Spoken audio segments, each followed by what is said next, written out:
चलिए इस जीत के सिलसिले को आगे जारी रखते हैं। तो चलिए अगला सवाल डिस्कस करते हैं। सवाल आपके सामने लिखा हुआ है, आप पॉज करके पढ़ सकते हैं, लेकिन अब सवाल काफी खतरनाक हो चुका है। हाँ, आपको हिंट दिया जा चुका है कि लिमिट ऑफ सम ही लगेगा, लेकिन सवाल जब खतरनाक हो, दुश्मन जब खतरनाक हो, तो उसे कभी भी हेड ऑन कोलिजन नहीं करते, उसके आप टुकड़े तोड़ लीजिए। और अगर आपने उसके हर टुकड़े को हरा दिया तो क्या आपने पूरे दुश्मन को नहीं हरा दिया? तो आप ध्यान से देखिए, इस दुश्मन के आपके सामने तीन टुकड़े हैं। कौन कौन से?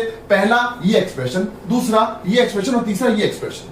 इन तीनों टुकड़ों में सबसे आसान टुकड़ा ये वाला है। इसमें आप नोटिस कीजिए na plus na plus na, जब आप इन सब का सम करेंगे आपको मिल जाएगा n स्क्वायर a। उसके बाद 1 प्लस 2 टिल n, जब इन सब का सम करेंगे आपको मिलेगा n into n plus 1 by 2 मिल जाएगा। तो ये तो हो गया आसान, पहली बात ये खत्म।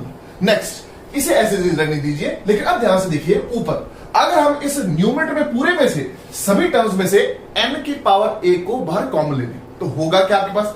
बाहर तो आपके पास n की पावर a आ जाएगा, लेकिन अंदर 1 अपॉन n की power a plus 2 upon n की power a till n upon n की पावर a। और अगर मैं इन सभी को इकट्ठा कर दूं तो आप नोटिस करेंगे आपके पास जो सम रह जाएगा वो बचेगा समेशन r अपॉन n की power a, r is equal to 1 से n। तो आप नोटिस करेंगे धीरे धीरे करके एक्सप्रेशन आने वाला है। लेकिन नोटिस कीजिए, सबसे पहले हमसे लिमिट मांगी गई है n टेंड्स टू इंफिनिटी। अब अगर आप ध्यान से देखिए, इसमें से अगर मैं एक n कॉमन ले लूं तो आपके पास यहाँ a माइनस 1, यहाँ पे n रह जाएगा। अब n अपॉन n प्लस 1, इन दोनों को इकट्ठा कर दीजिए तो आपके पास n अपॉन n प्लस 1 की होल पावर a माइनस 1 हो जाएगी। Now as n tends to infinity, ये जो लिमिट है 1 होगी, 1 की कोई भी पावर हो वो 1 होती है, मतलब दिस अपॉन दिस, ये एक्सप्रेशन तो खत्म हो चुका है। आप इसे हटा दीजिए। अब यहां पे n बैठा है और नीचे ये काफी कुछ बैठा हुआ है। अब ध्यान से, क्योंकि हमें पता है कि यहां पे मुझे बाहर एक 1/n चाहिए होता है, उसके लिए हम क्या करने जा रहे हैं? सबसे पहले नीचे से एक n स्क्वायर कॉमन लेंगे। नीचे से जब आप n स्क्वायर कॉमन लोगे तो ये काफी ठीक हो जाएगा। उसके बाद यहां से आपका n बाहर चला जाएगा और यहां पे आपके पास केवल रह जाएगा 1 plus 1 upon n। As n tends to infinity आप करेंगे तो ये चीज केवल और केवल आपके पास a प्लस हाफ रह जाएगी। सबसे बढ़िया बात, जो आपने बाहर n स्क्वायर कॉमन लिया, ये n स्क्वायर इस एक n को खाएगा और एक n यहाँ पे 1/n बन के चला जाएगा। और अगर ध्यान से देख पा रहे हैं, ये एक्सप्रेशन अब आपके लिमिट ऑफ सम्स के लायक हो चुका है। जब इसके ऊपर आप लिमिट लगाएंगे, नीचे तो लग चुकी है, जब ऊपर आप लिमिट लगाएंगे, ये लिमिट आपके पास क्या बन जाएगी? ये बन जाएगा x की पावर a और इंटीग्रेशन बनेगी आपके पास 0 से 1। आप स्टेप्स अप्लाई करके देख सकते हैं। और यहाँ पे इंटीग्रेशन क्योंकि आपके पास बन चुकी है, इंटीग्रेशन ऑफ x की पावर a और x जा रहा है आपके पास 0 से लेके 1 तक dx। आप जब इसकी इंटीग्रेशन करेंगे x की पावर a प्लस 1 अपॉन a प्लस 1 हो जाएगी। लिमिट अप्लाई करेंगे तो आपके पास 1 अपॉन a प्लस 1 आएगा।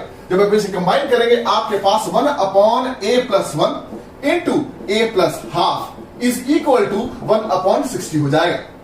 अब इसे सॉल्व करना, क्रॉस मल्टीप्लाई करेंगे तो आपके पास ये एक्सप्रेशन कुछ ऐसा हो जाएगा।